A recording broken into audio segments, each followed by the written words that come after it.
Nous vous en parlions samedi dernier. Il y a 2 semaines se tenait à Washington le dîner des correspondants. Invités à prendre la parole devant un parterre de journalistes politiques, voici ce que déclarait la comédienne Michelle Wolf. Trump has helped all of you. He's helped you sell your papers and your books and your TV. You helped create this monster and now you're profiting off of him. Ces propos ont suscité un tollé et pourtant, elle dit peut-être vrai. Depuis l'élection de Donald Trump, la presse américaine se porte mieux que jamais. Les chiffres d'abonnements s'envolent, notamment ceux des médias opposés aux locataires de la Maison-Blanche. Et si la présidence chaotique de Trump était en fait une très bonne nouvelle pour la presse, Jawar Nadi signe la story de la semaine. Le 20 janvier 2017, Donald Trump accède à la fonction suprême. I, Donald John Trump, do solemnly swear. Au terme d'une campagne marquée par des attaques d'une rare violence contre les médias. The failing New York Times, and it is a failing newspaper. Bad people, sick people. Our biggest obstacle is the press. They're so dishonest. I'm running against the crooked media. D'un côté, un président qui a déclaré la guerre aux organes de presse. De l'autre, des journalistes bien décidés à lui tenir tête. His assault against a free press that stands up to him, will not stop us or any other legitimate news organization. 18 mois plus tard, l'ennemi déclaré s'avère être son meilleur allié. Le Tube vous raconte comment celui qui voulait rendre sa grandeur à l'Amérique a rendu ses lettres de noblesse à la presse américaine. Vu de France, c'est presque une anomalie. Voici un journal de presse écrite qui ne connaît pas la crise. Depuis le début de l'année, le New York Times a gagné 139 000 abonnés en ligne. Le célèbre quotidien compte désormais 3,5 millions de lecteurs.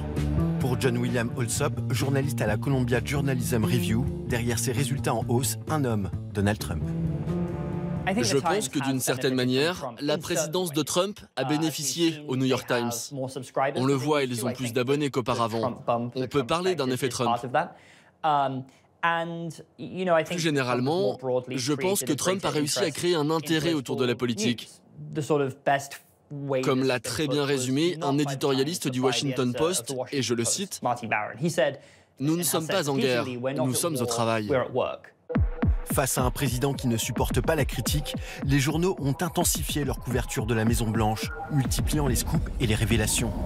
Pour Trump, c'est clair, un mauvais article est un faux article. Une drôle de guerre où tout le monde sort vainqueur, comme nous l'explique Philippe Corbet, correspondant pour RTL aux États-Unis. Est-ce que la presse américaine peut se passer de Donald Trump? Aujourd'hui, la presse est accro à Donald Trump, et pas seulement en termes de couverture, d'intérêt. Elle est accro économiquement à Donald Trump. C'est-à-dire que, et Donald Trump le dit lui-même, aujourd'hui, si la presse progresse dans les ventes, dans les abonnements, dans les clics sur Internet, c'est grâce à Donald Trump. Donald Trump, lui, nous offre et leur offre une spontanéité permanente, des changements de position du matin au soir, des intrigues, des gens qui rentrent, des gens qui sortent. Mais c'est une telenovela, c'est un soap opéra. Une chaîne l'a bien compris, c'est CNN. Pas un programme qui ne parle de Trump ou de son entourage. President Trump's attorney, Rudy Giuliani, revealing that the president reimbursed Michael Cohen. Résultat, la cible favorite du président ne s'est jamais aussi bien portée. En 2017, CNN a réuni en journée près de 260 000 téléspectateurs en moyenne, 1 million en soirée, soit une augmentation de 44% comparée à la première année de mandat de Barack Obama.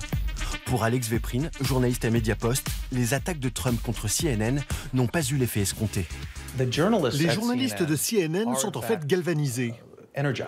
Il y a tellement de sujets à couvrir, de fils à tirer. Pour beaucoup d'entre eux, ça fait des années qu'il n'y a pas eu autant d'histoires intéressantes à raconter. Donc les journalistes de la chaîne sont excités à l'idée de dévoiler les coulisses de l'administration Trump.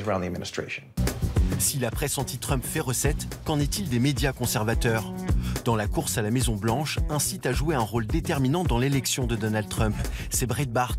Son directeur Steve Bannon était même devenu le stratège en chef du président avant d'être remercié en août dernier. Depuis, le site a vu son audience baisser, comme nous l'explique Jason Schwartz, journaliste à Politico. Le trafic de Breitbart a été divisé par 2 et s'effondre.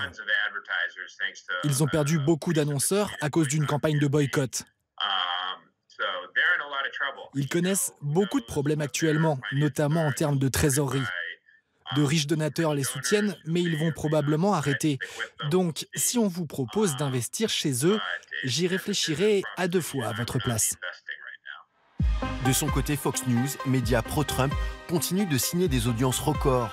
Mais pas de quoi calmer Donald Trump. Dans un tweet publié cette semaine, il a menacé de retirer leurs accréditations aux journalistes de la Maison-Blanche qui le critiquent.